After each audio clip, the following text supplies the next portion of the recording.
മറ്റൊരു പ്രധാനപ്പെട്ട exclusive media one breaking വാർത്ത എന്ന് പറയുന്നത് സംസ്ഥാനത്ത് മരണാനന്തര അവയവദാനത്തെ തകർക്കാൻ ആസൂത്രിതമായ ശ്രമം നടക്കുന്നതായി കേസ് ഓട്ടോ.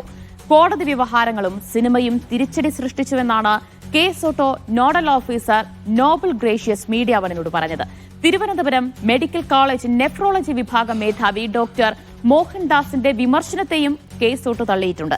2017 ശേഷമാണ് സംസ്ഥാനത്ത് മരണാനന്തര അവയവദാനം കുത്തനെ കുറഞ്ഞത്.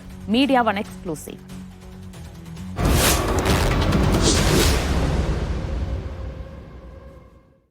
മൃതസഞ്ജീവനി 2012 കൊണ്ടുവന്നപ്പോൾ സംസ്ഥാനം ഇരു കൈയും നീട്ടി സ്വീകരിച്ചു. 2012 മുതൽ 2016 വരെ മരണാനന്തരം അവയവദാനം ചെയ്യുന്നവരുടെ കണക്ക് ഉയർന്നതായിരുന്നു. എന്നാൽ 2017ഓടെ അവയവദാനം ഗണ്യമായി കുറഞ്ഞു. 72 പേർ മരണാനന്തര അവയവദാനം നടത്തിയ കണക്കിൽ നിന്ന് 18 പേരിലേക്ക് പിന്നീടുള്ള വർഷം ചുരുങ്ങി. 2018 അവയവം ദാനം ചെയ്തത് 8 പേർ. 2019 മുതൽ 2025 വരെ എത്തി നിൽക്കുമ്പോഴും അവയവദാനത്തിന്റെ വളർച്ച കീഴ്പോട്ട്. ഇതുവരെ സംസ്ഥാനത്ത് നടന്നത് 389 മരണാനന്തര അവയവദാനം. ഇതിൽ 333 എണ്ണവും സ്വകാര്യ ആശുപത്രികൾ മുഖേന.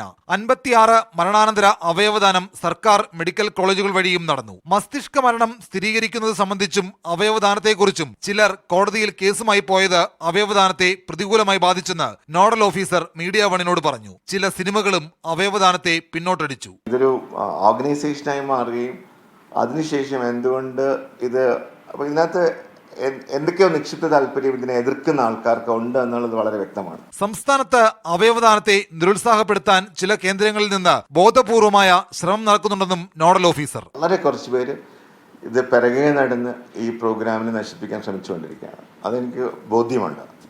പക്ഷെ അത് എന്താണ് അതിൻ്റെ പിന്നിലുള്ള ഇൻറ്റൻഷൻ എനിക്കറിയത്തില്ല. പക്ഷേ ഡെഫിനറ്റായിട്ട് ഇവിടെ നടക്കുന്ന എല്ലാ ഡിസീസ് ഡോണർ ഓർഗൻ ഡൊണേഷൻ കഴിയുമ്പോഴും അവരുടെ വീടുകളിൽ പോയി സംസാരിക്കുക, അവർക്ക് ആശയക്കുഴപ്പം ഉണ്ടാക്കുക, ഇങ്ങനെയുള്ളൊരു പ്രക്രിയ നടന്നു വരികയാണ്. അനേകം നിർധനരായ രോഗികൾ കേസ് ഓട്ടോയിൽ രജിസ്റ്റർ ചെയ്ത് അവയവത്തിന് വേണ്ടി കാത്തിരിക്കുകയാണ്. അതിനിടയിലാണ് അവരുടെ പ്രതീക്ഷകൾക്ക് മങ്ങലേൽപ്പിക്കുന്ന തരത്തിൽ അവയവദാനത്തിന് ചിലർ തുരങ്കം വെക്കുന്നത്. തിരുവനന്തപുരത്ത് നിന്ന് ഷിജോ കുര്യൻ, മീഡിയ വൺ.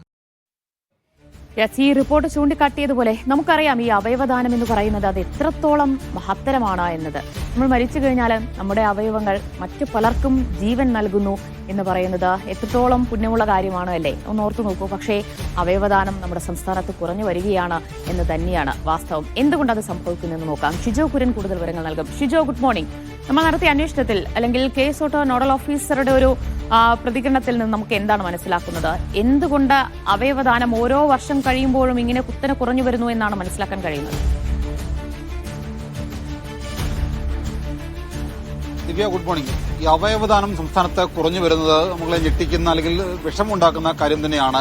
ഇതിന് തുരങ്കം വെക്കുന്നത് ആരായിരുന്നാലും അതിനെ ഒരു തരത്തിലും നീതീകരിക്കാൻ കഴിയുന്ന കാര്യമല്ല. ഒരു തരത്തിലും അവയവദാനത്തിനെതിരായിട്ടുള്ള പ്രവൃത്തികളെ നമ്മൾ ഒരു കാരണവശാലും അംഗീകരിക്കാനും പാടില്ല. നമുക്കതിന്റെ കണക്കുകളൊന്ന് പരിശോധിച്ചാൽ 2012 മൃതസഞ്ജീവനി തുടങ്ങിയപ്പോൾ അന്ന് മരണാനന്തര അവയവദാനം നടത്തിയത് 9 പേരാണ്. അതിനുശേഷമുള്ള വർഷങ്ങളിലെ ചില കണക്കുകൾ കൂടി പരിശോധിക്കാം. 2012 9 ആണ് എങ്കിൽ 13 ആയപ്പോഴത്തേക്കും അത് 36 ആയി. അതിനുശേഷം 14 വരുമ്പോൾ 50 മുകളിൽ, 15 16 ഒക്കെ 76 72 മുകളിലായിരുന്നു മരണാനന്തര അവയവദാനം. എന്നാൽ 17 മുതൽ 2025 വരെ എത്തി നിൽക്കുമ്പോൾ മരണാനന്തര അവയവദാനം ഗണ്യമായി കുറഞ്ഞു എന്നുള്ളതാണ് കണക്കുകൾ സൂചിപ്പിക്കുന്നത്. ഈ വർഷം ഇതുവരെ സംസ്ഥാനത്ത് മരണാനന്തര അവയവദാനം നടന്നത് 11 എണ്ണമാണ്. അതിൽ 10 സ്വകാര്യ ആശുപത്രികളിൽ, ഒരെണ്ണം മാത്രമാണ് സർക്കാർ ആശുപത്രികളിൽ നടന്നിട്ടുള്ളത്. ഇതിനെതിരെ ബോധപൂർവമായിട്ടുള്ള ചില ശ്രമങ്ങൾ, ഈ അവയവദാനം ശരിയല്ല, മസ്തിഷ്ക മരണം സ്ഥിരീകരിക്കുന്നത് കൃത്രിമമായിട്ടാണ്, ഡോക്ടർമാർക്കെതിരെയും മറ്റു പല സർക്കാർ ആശുപത്രികൾക്കെതിരെയും ഒക്കെ ചില കേന്ദ്രങ്ങളിൽ നിന്ന് ബോധപൂർവമായിട്ടുള്ള ചില ശ്രമങ്ങൾ നടക്കുന്നുണ്ട് എന്നുള്ള കാര്യമാണ് കേസ് ഓട്ടോയുടെ നോഡൽ ഓഫീസറായിട്ടുള്ള നോബൽ ഗ്രേഷ്യസുമായിട്ട് ഇന്നലെ സംസാരിച്ചപ്പോൾ അദ്ദേഹം പറയുന്നത്. അപ്പോൾ ഈ അവയവദാനം ഒരു തരത്തിലും മുമ്പോട്ട് പോകേണ്ടതില്ല എന്ന് പറഞ്ഞുകൊണ്ട് ചില ആളുകൾ അതിനുവേണ്ടി ശ്രമിക്കുന്നതും ഇപ്പോൾ അവയവം കൊടുത്ത, നമുക്കറിയാം മരണാനന്തര അവയവദാനം നടത്തിയ ആളുകളുടെ ബന്ധുക്കളെ നേരിൽ പോയി കണ്ടുകൊണ്ട് ഇത് ചെയ്യുന്നത് ശരിയല്ല, അങ്ങനെ ചെയ്താൽ ഇതിനകത്ത് മറ്റു പല ദൂഷ്യവശങ്ങളും ഉണ്ടെന്നുള്ള തരത്തിലുള്ള ചില പ്രതികരണങ്ങൾ ചില ആളുകൾ ബോധപൂർവമായി നടത്തുന്നുണ്ട്. അതാണ് ഈ മരണാനന്തര അവയവദാനം ഗണ്യമായി കുറയാനുള്ളൊരു കാരണമായിട്ട് നോഡൽ ഓഫീസർ തന്നെ പറയുന്നത്. കേസോട്ടോയും അങ്ങനെ തന്നെയാണ് കരുതുന്നത്. അപ്പോൾ സർക്കാർ തലത്തിൽ തന്നെ ഇതിനെതിരെ പ്രവർത്തിക്കുന്ന ചില ആളുകൾ കൂടിയുണ്ട്. അപ്പോൾ കേസോട്ടോയുടെ പ്രവർത്തനം എന്ന് പറയുന്നത് മസ്തിഷ്ക മരണം സ്ഥിരീകരിക്കുന്നതിനകത്ത് കേസോട്ടോയ്ക്ക് നേരിട്ട് പങ്കില്ല. പക്ഷേ അതിനുശേഷമുള്ള മറ്റ് അനുബന്ധ കാര്യങ്ങൾ ചെയ്യുന്നത് കേസോട്ടോയാണ്. 2012 മുതൽ 16 വരെ കൃത്യമായിട്ട് വലിയ തരത്തിൽ ഒരു കുതിച്ചുചാട്ടം മൃതസഞ്ജീവനിയെ ഇരു കൈ നീട്ടി സ്വീകരിച്ചതാണ് മലയാളക്കര. അപ്പോൾ ആ 2016 വരെ കൃത്യമായിട്ട് നടന്ന ഒരു കാര്യം 2017 കോടതി വ്യവഹാരങ്ങൾ. ഇപ്പോൾ ഈ മസ്തിഷ്ക മരണം സ്ഥിരീകരിക്കുന്നതിനെതിരെ ചില ആളുകൾ കോടതിയിലേക്ക് പോകുന്നു, ഹൈക്കോടതിയിലേക്ക് പോകുന്നു, പിന്നീട് സുപ്രീം കോടതിയിലേക്ക് പോകുന്നു. കോടതി വ്യവഹാരങ്ങൾ പോലും ഈ പറയുന്ന ഡോക്ടർമാരുടെ ഈ മസ്തിഷ്ക മരണം സ്ഥിരീകരിക്കുന്ന ന്യൂറോയിലെ വിവിധ വിഭാഗങ്ങളിലെ ഡോക്ടർമാരാണ്. അപ്പോൾ അവരുടെ ഒരു ആത്മവിശ്വാസത്തെ അടക്കം ഈ കോടതി വ്യവഹാരങ്ങൾ പ്രതികൂലമായി ബാധിച്ചിട്ടുണ്ട്. അത് മാത്രവുമല്ല, ചില സിനിമകൾ കൂടി മരണാനന്തര അവയവദാനത്തെ വലിയ തരത്തിൽ പ്രതികൂലമായി ബാധിച്ചു എന്നുള്ള കാര്യമാണ് കേസോട്ടോ പറയുന്നത്.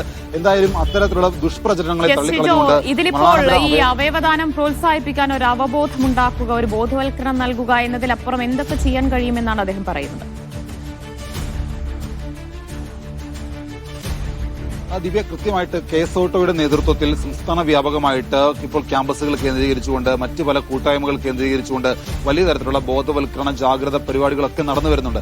നമുക്കറിയാം, ഏതാണ്ട് 2 ആഴ്ചകൾ പിന്നിടുന്നതേ ഉള്ളൂ സംസ്ഥാനത്ത് അവയവദാനം നടത്തിയ ആളുകളുടെ കുടുംബങ്ങളെ വിളിച്ചു വരുത്തിയും ഈ അവയവം സ്വീകരിച്ച ആളുകളെയും ഒക്കെ അവരുടെ ഒരു സംഗമം നമ്മൾ കണ്ടതാണ്. തിരുവനന്തപുരത്ത് മന്ത്രി വീണ ജോർജ് ഉദ്ഘാടനം ചെയ്ത പരിപാടി. ആ പരിപാടി നേരിട്ട് പോകുമ്പോൾ നമുക്ക് അവിടെ വന്ന ആളുകളുടെ മുഖം കാണുമ്പോൾ നമുക്കുണ്ടാകുന്ന ഒരു സന്തോഷമുണ്ട്. കാരണം അവയവം സ്വീകരിച്ച ആളുകൾ, അവയവം കൊടുത്തവരുടെ ബന്ധുക്കൾ പരസ്പരം ആശ്ലേഷിക്കുകയും കെട്ടിപ്പിടിക്കുകയും ഉമ്മ വെക്കുകയും ഒക്കെ ചെയ്യുന്ന ഏറ്റവും സുന്ദരമായ കാഴ്ച.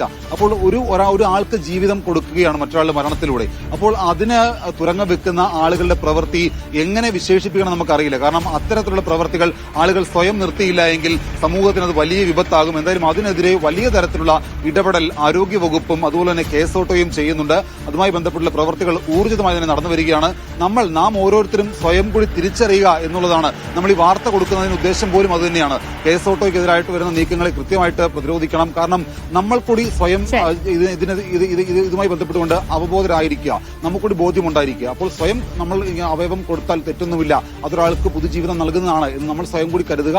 അങ്ങനെ എന്തായാലും കേസോട്ടോയും ആരോഗ്യവകുപ്പും അതുമായി ബന്ധപ്പെട്ടുള്ള ബോധവൽക്കരണ പരിപാടികളുമായിട്ട് മുന്നോട്ട് പോവുകയും ചെയ്യുന്നു.